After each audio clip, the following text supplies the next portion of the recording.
வேலுண்டு வினையில்லை மயிலுண்டு பயமில்லை காந்தனுண்டு கவலை இல்லை நற்பவி. ஹலோ மக்களே, எங்கள் வீட்டில் பார்த்தீங்கன்னா நிலைவாசல் கோலம் இதுதாங்க. நேற்று நான் உங்களுக்கு சொல்லியிருப்பேன், விநாயகர் வழிபாடு ரொம்ப முக்கியங்க. சதுர்த்தியில் நான் அந்த விநாயகரை ஏற்கனவே வச்சுருந்த மஞ்சள் பிடிச்ச விநாயகரை எடுத்து ஒரு கிண்ணத்தில் வச்சு அழகாக அவருக்கு அபிஷேகம் பண்ணி அதை கரைச்சிட்டாங்க. கரைக்க சொல்லவும் பார்த்தீங்கன்னா ஒரு சொட்டு பால், ஒரு சொட்டு விபூதி, ஒரு சொட்டு மஞ்சள் கொஞ்சம் கொஞ்சம் விட்டுட்டு அவரை கரைச்சிருந்தாங்க. நான் பார்த்தீங்கன்னா வீடியோ ஆன் பண்ணாதையே நான் வீடியோ எடுக்கிறேன்னு சொல்லிட்டு நினச்சிட்டு இருந்தேங்க. அப்புறமா தாங்க பார்த்தேன் நான் ஆன் பண்ணலன்னு சொல்லிட்டு, இல்லைன்னா அந்த வீடியோ உங்களுக்கு அப்லோட் பண்ணியிருப்பாங்க. அதுவே ஒரு விநாயகர் அருண் கூட சொல்லலாங்க. பார்த்தீங்கன்னா எனக்கு ஒரே ஒரு ஃபோட்டோ மட்டும் இருந்ததுங்க, அந்த கரைச்ச ஃபோட்டோ. அதை தாங்க நான் இப்போ உங்களுக்கு அப்லோட் பண்ணியிருக்கேன். நீங்கள் தண்ணியாக கரைச்சிட்டிங்கன்னு சொல்லிட்டு சொன்னீங்கன்னா வீட்டில் தெளிச்சிடலாங்க. அப்படி இல்லைன்னு சொல்லிட்டு சொன்னீங்கன்னா கொஞ்சம் திக்காக கரைச்சிங்கன்னு சொல்லிட்டு சொன்னீங்கன்னா அந்த விநாயகரை நீங்கள் வாசலில் நடுவாசலில் மஞ்சள் குங்குமம் வைக்கிறதுக்கு அவரை யூஸ் பண்ணிக்கலாங்க. இதுதாங்க வழிபாடு முறை. அதுக்கப்புறம் கரைச்ச பிறகு பார்த்திங்கன்னா எங்கள் வீட்டு வெத்தலை தாங்க இருந்தது எனக்கு. அதனால தாங்க சின்ன வெத்தலையாக கிடச்சிது எனக்கு. அந்த வெத்தலையை பறித்து எடுத்துகிட்டு மறுபடியும் நான் மஞ்சள் குங்குமம் வச்சு பிள்ளையாருக்கு மஞ்சள் பிள்ளையார் பிடிச்சேங்க. மஞ்சள் பிள்ளையார் பிடிச்சிட்டு எப்படி பிடிச்சன்றதை பாருங்கள் மக்களே. இப்படி தான் நாம் பன்னீர் எடுத்து கொஞ்சம் ஊற்றி அதை நாம் கரைச்சி அவரை இப்படி பிடிக்கணுங்க. பிடிச்சி அவர் அந்த வெத்தலையில் வச்சுட்டு அதுக்கப்புறமா தாங்க குங்குமம் வைக்கணும். பாருங்கள், அவருக்கு பூவால் தாங்க நான் அர்ச்சனை பண்ணியிருப்பேன். அதையும் உங்களுக்கு காமிச்சிருப்பேன் பாருங்க மக்களே. அந்த அர்ச்சனை பண்ண பிறகு பார்த்திங்கன்னா அவருக்கு தூப ஆராதனை காட்டினாங்க.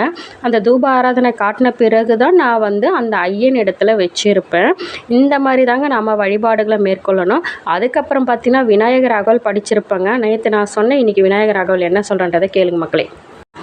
நான் பார்த்தீங்கன்னா நேற்று நெய்வேத்தியமாக சுண்டல் தாங்க செஞ்சுருப்பேன். மூக்கடலை, வெள்ளை மூக்கடலை தாங்க அவிச்சு விநாயகருக்கு, அதுக்கப்புறம் பார்த்திங்கன்னா முருகப்பெருமானுக்கு. நான் எப்போவுமே பார்த்திங்கன்னா ஒருத்தருக்குன்னு சொல்லிட்டு அவங்கவுங்களுக்கு வைக்க மாட்டேங்க, எல்லாருக்குமே சேர்த்து தான் நான் வச்சிடுவேன். என்னுடைய ஷெல்ஃபை நீங்கள் சாமி ஷெல்ஃபை பார்க்கும்போதே நல்லா தெரிஞ்சிருக்கும்.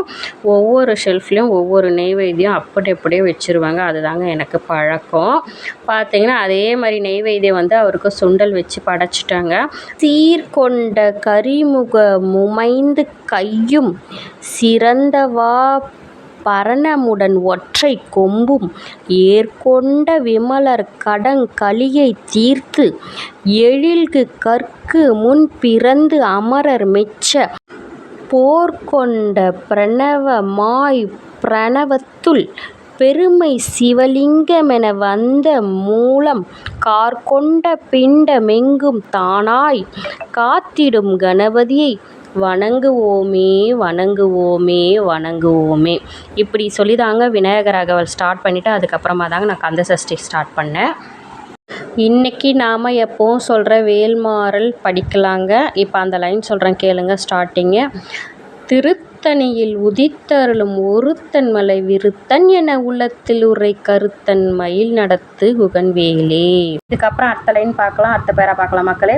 பசித்தழுகை முசித்தழுது முறைப்படுதல் ஒழித்த உணர் உரத்து உதிர நினைத்தசைகள் புசிக்க அருள் நேரும்.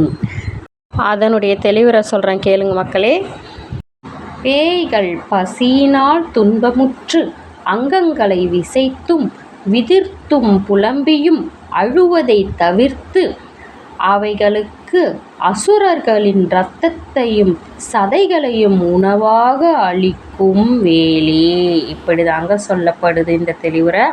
நாம் முடிக்கும்போது இதை தாங்க சொல்கிறோம்: திருத்தணியில் உதித்தருளும் ஒருத்தன் மலை வெறுத்தன் என உள்ளத்தில் உரை கருத்தன் மயில் நடத்து குகன்வேலே. நேற்று பார்த்தீங்கன்னா புரட்டாசி சனிக்கிழமை சதுர்த்தி வேறு. அதனால் விநாயகர் வழிபாடு, முருகப்பெருமானுடைய வழிபாடு, அதுக்கப்புறமா பெருமாளுடைய வழிபாடு அந்த ஐயன் அருளால் நிறைவேறிடுச்சிங்க. நான் போடுற இந்த வீடியோலாம் பிடிச்சிருந்தா லைக் பண்ணுங்கள், ஷேர் பண்ணுங்கள், மறக்காமல் சப்ஸ்கிரைப் பண்ணிடுங்க. அடுத்த ஒரு நல்ல வீடியோவில் சந்திக்கலாம்.